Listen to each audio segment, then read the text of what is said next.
సంచలన దర్శకుడు పూరి జగన్నాథ్, వరుస హిట్లతో ఊపు మీదున్న హీరో వరుణ్ తేజ్. వీరిద్దరి కాంబినేషన్లో ఒక సినిమా వస్తే ఎలా ఉంటుంది?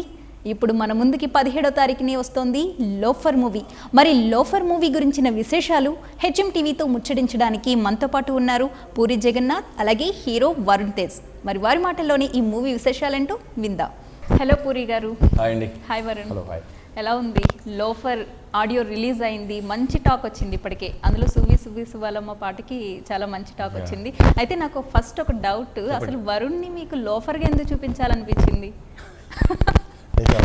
మంచి ఇంప్రెషన్ సార్. అంటే మీకు ఆయన చూస్తే అలా చూపించాలనిపించింది? అవునా? అదే ఏంటి ఆ యాంగిల్ ఏంటి? మీరు చూసిన లోఫర్ క్వాలిటీ ఏముంది వరుణ్లో? మాస్ క్వాలిటీ అండి. Mass quality. తను చేసిన సినిమాలు కూడా క్లాస్ మూవీసే, కానీ మీకు తనతో మాస్ గా చూపించాలి అనిపించింది. నేను వరుణ్ చిన్నప్పటి నుంచి నాకు తెలుసు, చిన్నప్పటి నుంచి చూస్తున్నాను కుర్రాడిని. అండ్ ఇలా ఇలా ఇలా ఇలా ఎంత అయ్యాడు, అంత కట్అవుట్ నేను వాడాలి కదా. ఓకే. అయితే ఈడియట్, పోకిరి, లోఫర్, ఈ టైటిల్స్ ఏంటండి? ఏమండి, వాళ్ళు బ్యాడ్ టైటిల్ తిట్టులా కనిపించిన సినిమా ఎండ్లో అది మంచి క్యారెక్టర్ అని చెప్తాం కదా. సో మీరు లోఫర్ అని మీరు స్టార్ట్ అయినా, ఇందులో హీరో క్యారెక్టరు దొంగ, పిక్ పాకెటరు, లేదంటే అందరినీ మోసం చేసే ఇలాంటి క్యారెక్టరు. కానీ చివరికి ఆ లోఫర్ని మీరు ఇష్టపడతారు, లవ్ చేస్తారు. సో అదైతే నేను గ్యారంటీ ఇవ్వగలను. వరుణ్ లవ్ చేయాలంటే ఫస్ట్ లోఫర్ గానే చూడాలి అయితే. అంతేనా? అంతే. ఓకే. తర్వాత సినిమా కూడా రోగ్ అని పెట్టారు, అంటే ఈ టైటిల్సే కంటిన్యూ అవుతాయి అనుకోవచ్చా? తిట్లు అయిపోయాయండి. అయిపోయినాయా? నెక్స్ట్ అన్ని ఇంకా మంచిగా పెడతాయి, మంచి క్లాస్ టైటిల్సే పెడతారు. ఓకే వరుణ్, మీ ఎక్స్పీరియన్స్ ఏంటి? ఫస్ట్ పూరి జగన్నాథ్ గారి చేతిలో పడితే ఇంక అసలు తిరిగి చూసుకోక్కర్లేదు అంటారు. మీరు కూడా చూసే ఉంటారు, చాలామంది హీరోలు ఆయన సినిమాల్లో నటించిన తర్వాతే మంచి సూపర్ స్టార్స్ అయిపోయారు. మీ ఎక్స్పీరియన్స్ ఎలా ఉంది? అంటే ఆయనతో వర్క్ చేసిన చాలామంది ఆర్టిస్టులు ఆ చిన్న బాడీ లాంగ్వేజ్ ఒకటి వేరియేషన్ చాలా అబ్జర్వ్ చేశాను. ఫర్ ఎగ్జాంపుల్ ప్రభాస్ గారు కానీ, బనియాన్ కానీ, చార్లర్ కానీ, బాబాయ్ కానీ, ఆ టైంలో ఆ యాటిట్యూడ్ అనేది ఆయన కరెక్ట్గా ఆ క్యారెక్టర్లో బాగా రాస్తారు. వాళ్ళు డెఫినెట్గా బాగా చేశారు. ఏమో అదృష్టం నాకు ఆయనతో వర్క్ చేసిన ఆపర్చునిటీ వచ్చింది. సో ఈ showed me in the best way possible. అయితే పూరి గారు, మేనరిజం ప్రతి ఒక్కరికి కూడా ఒక్కొక్కటి ఉంటుంది. అది ఇంకా మనం పుట్టినప్పటి నుంచి చచ్చే వరకు వదులుకోవాలన్నా పోదు. కానీ మీరు పవన్ కళ్యాణ్ గారికి ఇలా బద్రీలో అది ఆయన మేనరిజం అయిపోయింది. ఇప్పటికీ ఎవరైనా ఇలా చేపెట్టారంటే పవన్ కళ్యాణ్ గుర్తొస్తారు కదా. అలా ఒక్కొక్క హీరోకి ఒక్కొక్కటి సెట్ చేశారు మీరు. మరి మన వరుణ్ గారికి ఏ మేనరిజం ఆపాదించారు మూవీలో? మేనరిజం లేవండి, ఏం లేవు. బట్ ఆ క్యారెక్టర్ మాసీగా ఉంటుంది, బిహేవియర్ కానీ, యాటిట్యూడ్ కానీ వెరీ స్ట్రాంగ్ మైండెడ్, ప్లస్ దొంగ మైండ్, ముదురుగా ఉంటుంది. అలాంటి character, cunning character. Actually cunning character. ఎలా వచ్చింది అసలు స్టోరీ? అంటే ఎక్కడో అక్కడ ఒక చిన్న లైన్ అనేది ఉంటుంది కదా.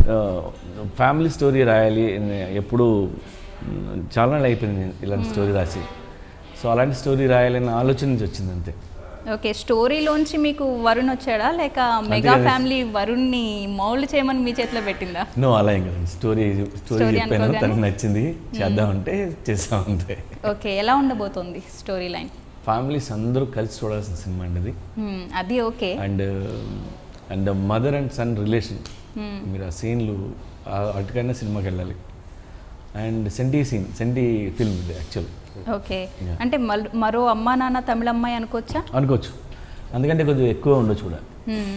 వరుణ్, మీరు చెప్పండి, మూవీలో మీ క్యారెక్టర్ సార్ ఫస్ట్ మీకు వినిపించినప్పుడు టైటిల్ ఏంటి లోఫర్ అని అనిపించిందా మీకు? టైటిల్ నేను వారం తర్వాత అడిగాను. అవునా? అప్పటికే స్టార్ట్ అయిపోయిందా షూటింగ్? Shooting start. నాకు కట్ చెప్పిన వారం తర్వాత అడిగాను. నాకు కట్ చెప్పిన కథ నచ్చింది. ఇంకా టైటిల్ చిన్న నాకు అంత అవసరం పడలేదు అడగడం. తర్వాత అడిగాను, సార్ టైటిల్ ఏమనుకుంటారు? లోఫర్ అన్నారు. బాగుంటుందా సార్ అని. బాగుంటుంది, కథ బాగుంటుంది అన్నారు. సరే సార్ నేను, కానీ ఫస్ట్ నాకు కొంచెం ఆ డైజెస్ట్ చేసుకోవడానికి ఆ ఫ్యూ డేస్ పట్టినా కూడా షూటింగ్ స్టార్ట్ చేసిన తర్వాత ఐ థాట్. ఎంతమందితో చెప్పుంటారు మీకు తెలిసిన తర్వాత లోఫర్ అంట? ఫస్ట్లో మీకు చెప్పలేదు, క్రిష్కి టైటిల్ చెప్పాను నేను. అప్పుడు కంచె షూటింగ్ చేస్తాను. ఓకే. అంటే లోఫర్ టైటిల్, అదేం టైటిల్ వారు, no it's get a good title ఇట్లా అన్నాడు. సో క్రిష్ని మేము ఫస్ట్ షెడ్యూల్ చేసిన తర్వాత పిలిచి వచ్చాడు కలవడానికి. 2-3 సీన్లు చూపిస్తే no, loafer is the correct title. తను చూసింది. ఓకే, దానికి డైలాగ్ కూడా మంచి లోఫర్కి సంబంధించి ఒక డైలాగ్ ఉంది కదా, అది కూడా మంచి హైలైట్ అయింది, ప్రోమోలో చూపించారుగా మీరు. ఓకే, అయితే ఇందులో అమ్మని జాండిస్తో చంపేస్తారు, నాన్నని జాండిస్తో చంపేస్తారు, కొడుకుని జాండిస్తో చంపేస్తారు. బతికే ఉంటారు కానీ ఒకళ్ళ గురించి ఒకళ్ళు అలా చెప్పుకుని ఉంటారు. ఓకే, ఎందుకు జాండిస్ని ఎంచుకున్నారు? అంటే జాండిస్తోనే ఎందుకు చంపేయాలనిపించింది? ఉంటుంది. ఓకే, క్యాన్సర్ అంటే కొద్దిగా వేరే ఫీలింగ్ వస్తుంది, అందుకనా పని ఉంటుంది. అయితే మీ అన్ని సినిమాల్లో కూడా సిటీ బ్యాక్గ్రౌండ్ లేదా మంచి మంచి బీచ్లు పాటల్లో ఇలాంటివన్నీ పెడుతూ ఉంటారు కదా, కానీ మీరు ఇచ్చిన అది రిలీజ్ షూట్లు ప్రోమో షూట్లో మొత్తం అంతా పల్లెటూరి వాతావరణం, ఒక మాస్ కథ చేశాను నేను. ఇప్పటివరకు పల్లెటూరు సినిమా నేను ఎప్పుడు చేయలేదు. ఇదే నా ఫస్ట్. అవును, ఇదే ఫస్ట్ అటువంటి బ్యాక్గ్రౌండ్లో బ్యాక్డ్రాప్లో చేసింది. నేను పల్లెటూరు నుంచి వచ్చాను, పల్లెటూరు నేను, కానీ ఎప్పుడు నా కథలన్నీ టౌన్లోనే ఉంటాయి. అంటే లోఫర్స్ పల్లెటూరులోనే ఉంటారని మీ ఉద్దేశమా? లోఫర్ టౌన్లోనే ఉంటాడు, పల్లెటూరు వెళ్తాడు. మరెందుకు వరుణ్ణి పల్లెటూరులో? పల్లెటూరు వెళ్తాడు వాళ్ళ అమ్మకి వస్తూ. ఓకే, మరి హీరోయిన్ గురించి? ఈ అమ్మాయి దిశ పాట్ని అని సినిమా హీరోయిన్. ఆ అమ్మాయిని 2 years బ్యాకే సెలెక్ట్ చేయడం జరిగింది. ఓకే, సో ఆ అమ్మాయి కొంచెం ట్రైనింగ్ అన్ని డాన్స్ అన్నీ ఇచ్చినాక ఈ సినిమాలో పెట్టడం జరిగింది. సో ఈజ్ ఫెంటాస్టిక్ డాన్సర్ అమ్మాయి, అండ్ యాక్టింగ్ కూడా బాగా చేసింది. చూడడానికి కూడా అమ్మాయి బాగుంది, మంచి వరుణ్కి తగ్గ హైట్ హీరోయిన్. ఇద్దరు 5'8" అమ్మాయి, మనోడు 6'3". సో పేరు బాగుంది ఇద్దరు చూడడానికి. ఓకే, అండ్ మొన్న ఆడియో ఫంక్షన్లో కూడా అమ్మాయి డాన్సర్ చేసింది. సో అందరూ ఇంకో ఇలియానా వచ్చింది అని అందరూ అరిచేవారు అక్కడ. సో ఇలియానా అంతటా అయితే ఇంక అంతకంటే హ్యాపీ. పూరి గారు, హీరో నుంచి పూర్తి స్థాయి పర్ఫార్మెన్స్ని, అతనికి తెలియని టాలెంట్ని బయటకు లాగడంలో దిట్ట అయిన డైరెక్టర్ ఎవరు అంటే మీ పేరే చెప్తారు. మరి వరుణ్ నుంచి మీరు ఎటువంటి పర్ఫార్మెన్స్ని బయటికి తీశారు? ఒక కొత్త యాంగిల్ ఏం చూపించారు ఆయనలో? నేను అనుకున్న దానికంటే ఎక్కువ బాగా చేశాడు Varun. And is a very good, very good actor నాకు తెలిసి. యాజ్ అ యాక్టర్గా నేను super happy. Okay, and he is very good in emotions. ఏడ్చే సీన్లు అవి చేయటం అంటే, ఫైట్లు నేను చేస్తాను మీరు చేస్తాను, కానీ ఏడ్చే సీన్లు చేయడం అంటే చాలా కష్టం. అవును, మొన్న mother song is the best example. Mother సాంగ్లో తను ఏడుస్తూ అమ్మ కోసం పాడే పాట, అందులో మదర్ ఏడవదు, తను ఏడుస్తుంటాడు. సో ఇది కూడా రివర్సే. యా, సో 5 నిమిషాలు సాంగ్లో ఏడుస్తూ కనిపించాలంటే దాని మనకి నచ్చాలి వాడు ఏడుపు కూడా. మగాళ్ళు ఏడిస్తే ఎంత చెండాగా ఉంటుంది మీకు తెలుసు, అవును, ఆడవాళ్ళు ఏడిస్తే బాగుంటుంది. కానీ మగాళ్ళు ఏడిస్తే ఎంత చండాలంగా ఉంటుందో చూపించారు మీరు లోఫర్తో ఏడిపించి. నో మరి అందరూ కానీ బాగుంటాడు. ఓకే, 5 నిమిషాలు సాంగ్ చూడాలంటే చిన్న విషయం కాదు కదండి.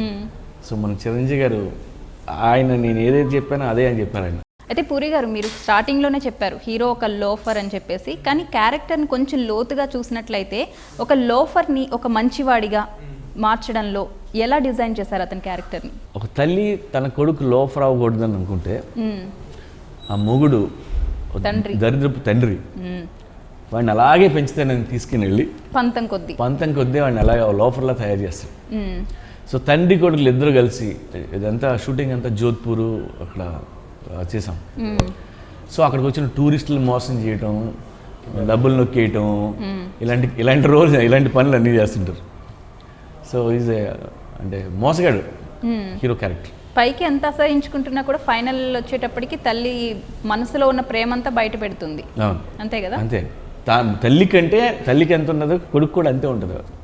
చిన్నప్పటి నుంచి వాళ్ళ అమ్మని మిస్ అవుతుంటాడు, అమ్మని చూడాలని.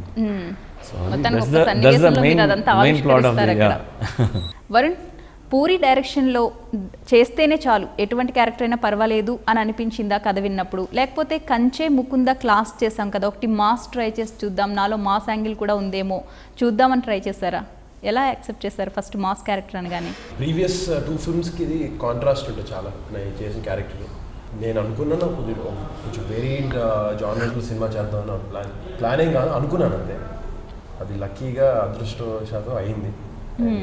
3 very good directors to work this opportunity దొరికింది. This is definitely totally contrast to Kanchi character.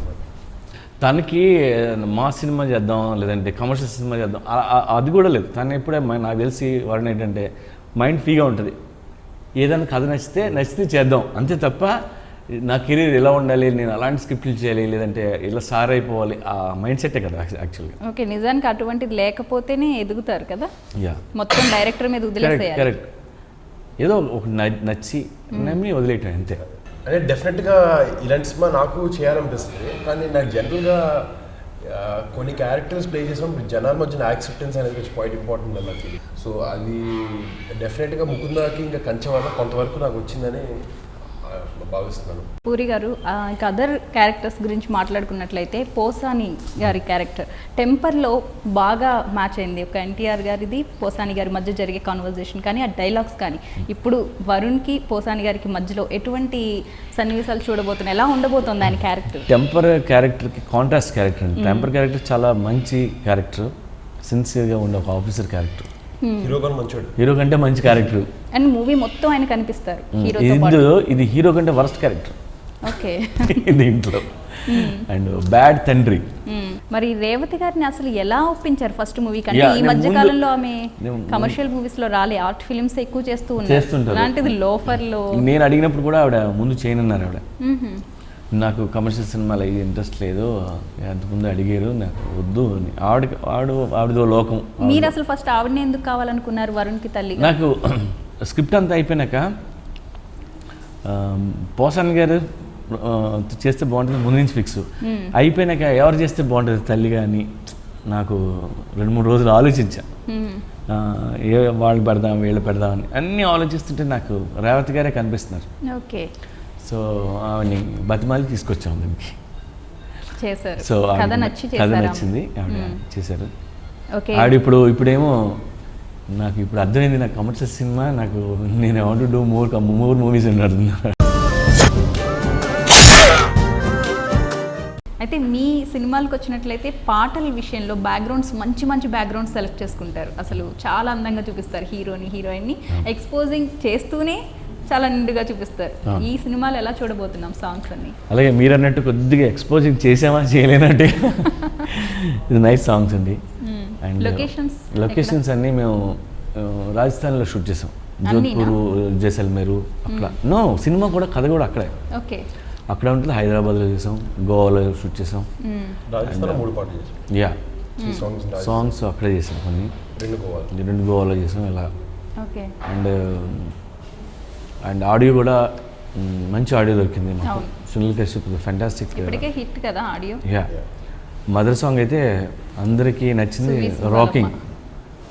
Every mothers day రోజు నాకు తెలిసి ఈ సాంగ్ వేస్తారు ఇక్కడ నుంచి నెక్స్ట్ ఇయర్ నుంచి. మొన్నటి వరకు నాన్న తమిళమ్మాయి పాట వేసేవాళ్ళు, అది ఇది కూడా వేస్తారు ఇప్పుడు. ఆ పాటని ఇది రీప్లేస్ చేయబోతుంది ఇప్పుడు. రీప్లేస్ కూడా 2 సాంగ్లు వేస్తారు, ఏమైంది ఒకటే బోర్ కాదు, 2 వేస్తారు. అయితే మ్యూజిక్ డైరెక్టర్ గురించి ఏం చెప్తారు? అదే నేను చెప్పింది ఆయన గురించి చెప్పాను ఇప్పుడు. అండ్ నాట్ ఓన్లీ మ్యూజిక్ సాంగ్సే కాదు, Sunil Kashyap fantastic background score ఇచ్చారు. అండ్ మదర్ అండ్ సన్ సీన్స్లో వచ్చిన బ్యాక్గ్రౌండ్ స్కోర్ అయితే అంటే వెరీ టచింగ్గా ఉంటుంది. కళ్ళంటి నీళ్ళు వస్తాయి మీరు ఏమైనా కొద్ది సెన్సిటివ్ అయితే. కొంతమంది రావు కదా, రాని వాళ్ళతో రప్పించడమే కదా Puri special. But it's a nice movie అండి. We're very confident about the movie. రేపు సినిమా రిలీజ్ అయితే ఎలా ఉంటుంది, నచ్చుతుందా లేదా అది కూడా లేదు, ఖచ్చితంగా బాగుంటుంది, మంచి సినిమా చేసి అందరితో కలిసి చూద్దాం అనే మూడ్లోనే ఉన్నాం.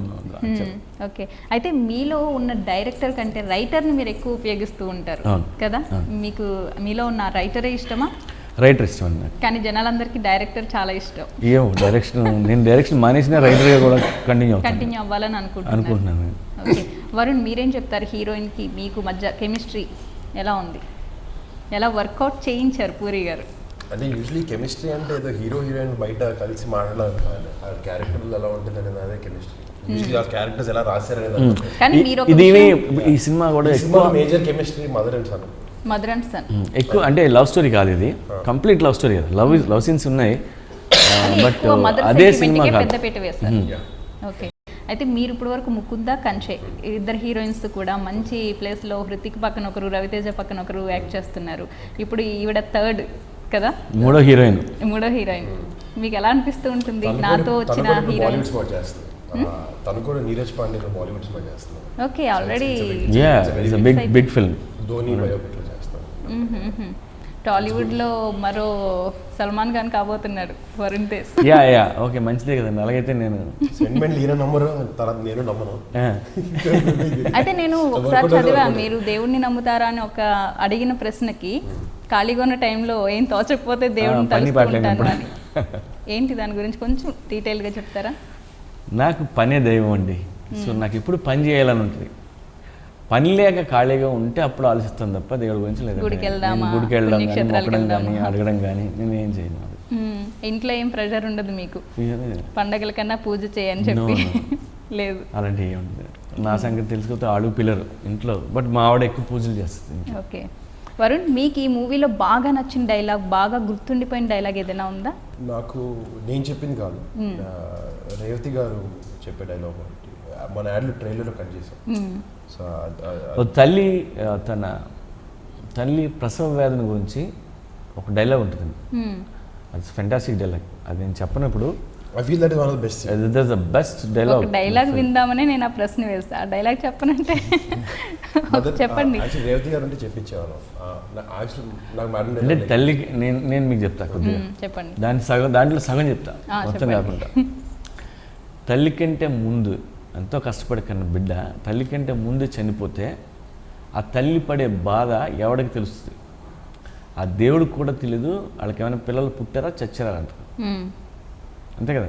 అంతే. వాళ్ళకి పిల్లలు ఉన్నారు, వాళ్ళు ఎప్పుడూ చావలే. అంతే ఇమోటల్. మన పిల్లలు చచ్చిపోయినప్పుడు మనకి బాధ వాళ్ళకేం తెలుస్తుంది? That's the best dialogue. ఇది హీరోని కత్తితో పొడి చేసే సన్నివేశంలో చెప్తుందా రేవతి? జస్ట్ మామూలు తనతో ముందు. చాలా స్మార్ట్ గా స్టోరీ మొత్తం అడుగుతున్నారు. యా ట్రై చేస్తుంది. ఓకే, మరి నెక్స్ట్ మూవీ మీరు చిరు గారితోనే చేయబోతున్నారా? నెక్స్ట్ అవును, కన్ఫర్మ్ రెడీ అయిపోయిందా? అవుతుంది. స్క్రిప్ట్ రెడీ అవుతుంది. రెడీ అవుతుంది. ఓకే, ఆయనకి ఇంతకుముందు ఒక కథ చెప్పాను, ఆయన నచ్చలేదు. సో ఇంకో కథ రెడీ చేస్తున్నాను. మన దగ్గర కథలు పుట్టుందిగా, పుట్టే ఉండవండి. ఓకే పూరి గారు, మీరు ఇంకా ఫైనల్గా ప్రేక్షకులకి సినిమా గురించి క్లుప్తంగా, మదర్ సెంటిమెంట్ అనేది అందరికీ అర్థమైపోయింది, ఇంకేదైనా కొత్త పాయింట్? కొత్త పాయింట్ లేదండి, చాలా సంవత్సరాల తర్వాత తీసిన మంచి సినిమా నేను ఉంది. ఓకే, మీకు అనిపించిన మంచి సినిమా? నాకు అనిపించింది ఎమోషనల్ సినిమా. మ్మ్. అండ్ తప్పుగా చూడండి. అండ్ వరుణ్ రేవతిని చూడడానికి వస్తుంది, సినిమాకి వెళ్ళండి. అండ్ ఫ్యామిలీ అందరితో కలిసి చూడాల్సిన cinema. Okay, so 17th release అవుతుంది, మిస్ అవుతాం. ఓకే వరుణ్ మీరు? సేమ్ లేదు, రిపీట్. 17th మా సినిమా రిలీజ్ అవుతుంది థర్స్డే. డెఫినెట్గా ఫ్యామిలీ మొత్తం చూసి ఎంజాయ్ చేయగలుగుతారు. Will be definitely good film. ఈ మధ్య కాలంలో రాని సినిమా, ఫ్యామిలీతో కలిసి చూడాలి అనుకునే సినిమాలు ఏవి రిలీజ్ కాలేదు, ఇది అనుకోవచ్చు మనం. And I think it's going to do really well. Right అండి, థ్యాంక్ యూ సో మచ్ అండి ఇద్దరికి. Thank you.